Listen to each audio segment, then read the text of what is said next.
Um, Namaste, JVMs. I'm Kritika Shenmare from the Department of Food, Agriculture and Veterinary Sciences, and precisely from the Department of Food and Biotechnology. So, this is our seventh session of the topic Food Business Management. And the topic which we'll be covering today is management and organizations. So, organizations about in today's society, a group of individuals, for example, consider a group of individuals constantly join forces to accomplish common goals.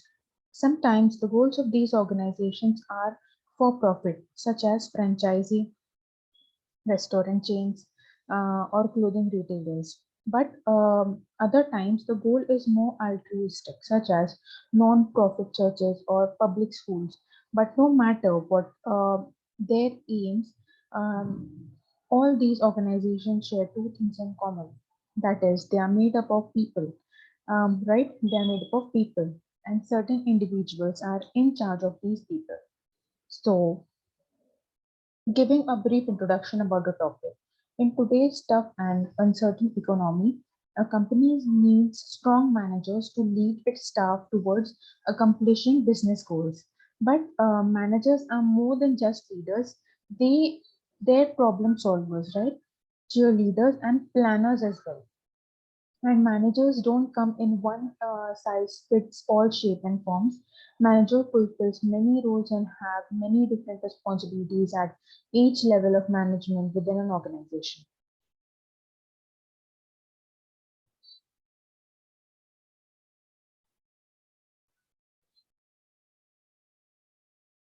So, managers appear in every organization, at least in organizations that want to succeed.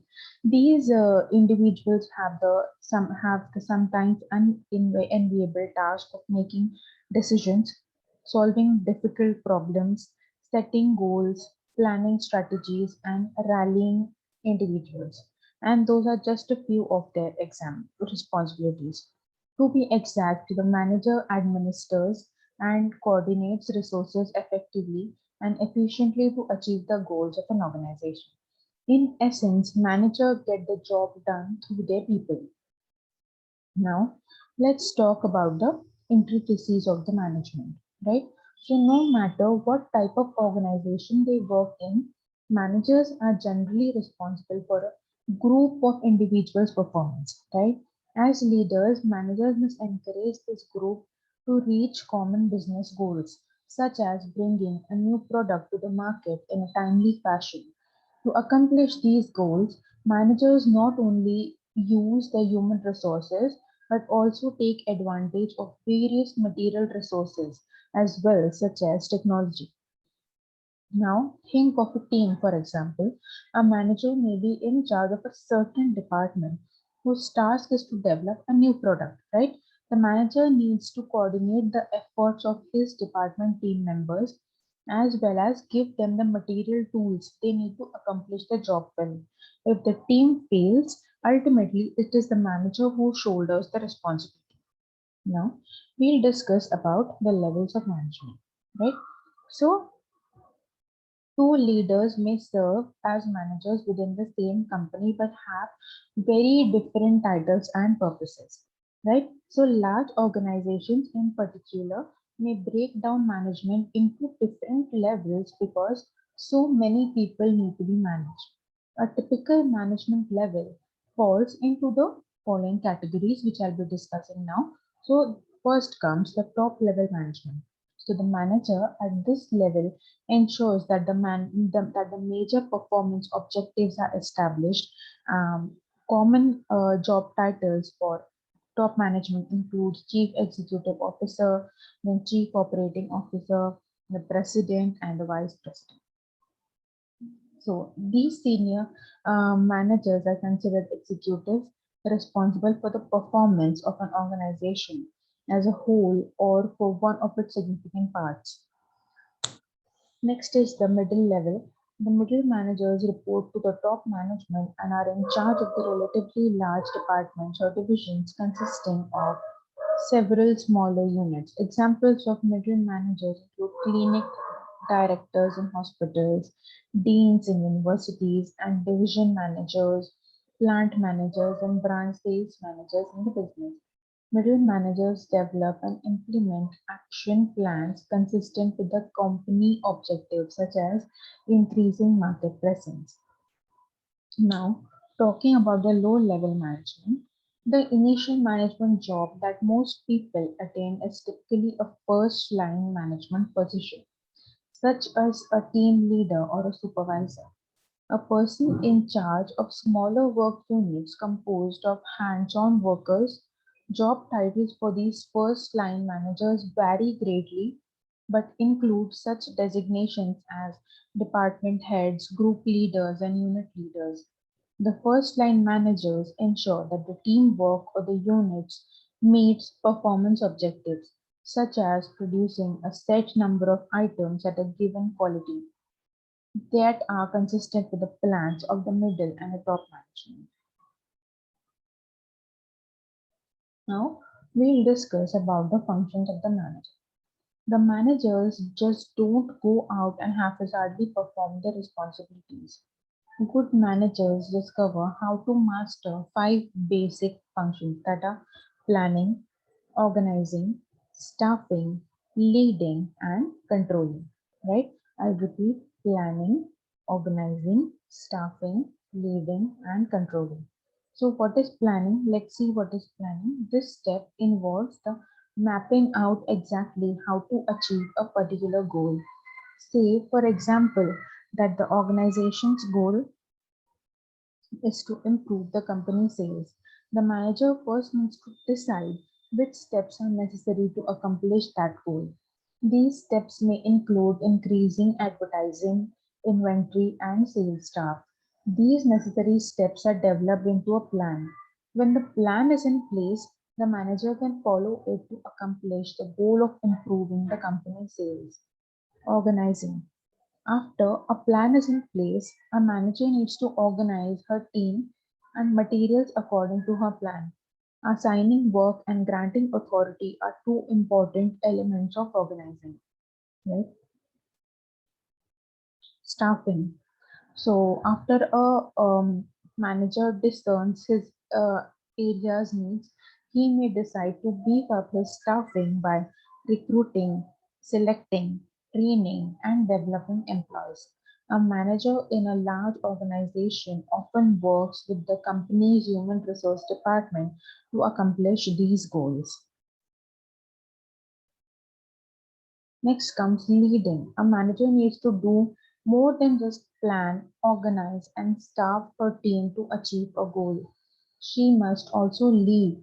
So, leading involves motivating, communicating, guiding, and encouraging. It requires the manager to coach, assist, and problem solve with employees. Now, talking about controlling, after the other elements are in place, a manager's job is not finished. He needs to continuously check results against goals and take any corrective actions necessary to make sure that his area plans remains on track. All the managers at all levels of the organization perform these functions, but the amount of time a manager spends on each depends on both the levels of management and the specific organization. Now, we'll talk about the roles performed by the manager. A manager wears many hats. That means a manager performs many different roles. Not only it is a manager or a team leader, but he or she is also a planner, organizer, cheerleader, coach, problem solver, and decision maker, and rolled into one. And these are just a few of the manager's roles. In addition, manager schedules are usually jam-packed. Whether they are busy with employee meetings, unexpected problems, or strategy sessions, manager often finds little spare time on the calendars, and that doesn't even include responding to the email. In the classic book, The Nature of Managerial Work, Henry Mint's book describes a set of 10 roles that a manager fills.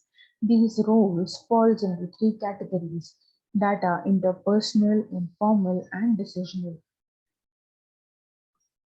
So, what do you mean by interpersonal role? This role involves human to human interaction. Now, what is informational role? This role involves the sharing and analyzing of information, and decisional role involves decision making, right?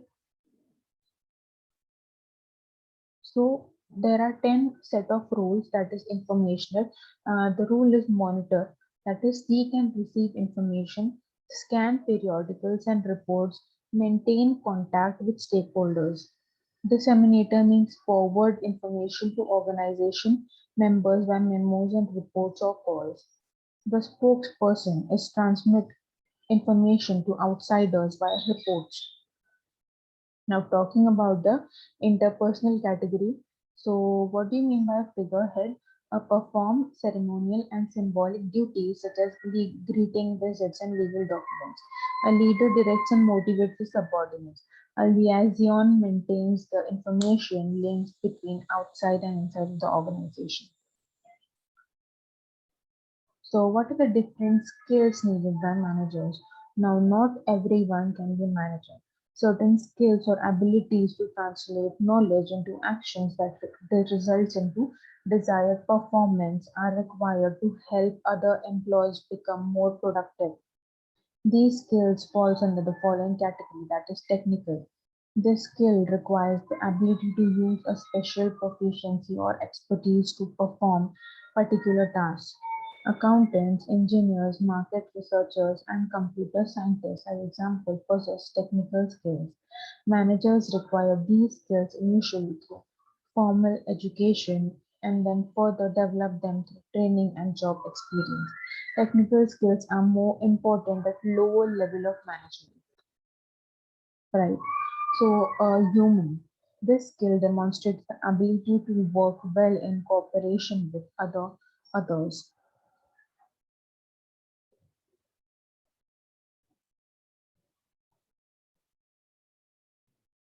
Human skills emerge in a workplace as a spirit of trust, enthusiasm, and genuine involvement in interpersonal relationships. A manager with good human skills has a high degree of self awareness and a capacity to understand or empathize with the feelings of others. Some managers are naturally born with great human skills, but others improve their skills through classes or experience.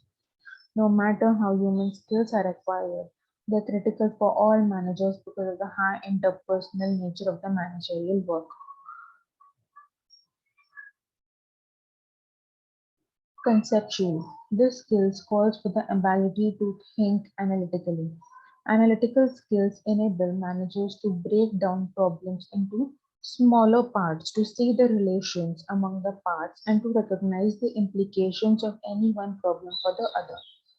As managers assume ever higher responsibilities in organization, they must deal with more ambiguous problems that have long-term consequences.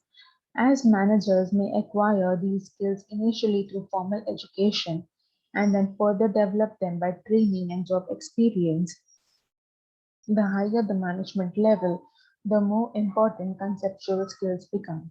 Although all three categories contain skills essential for managers, their relative importance tends to vary by level of managerial responsibility.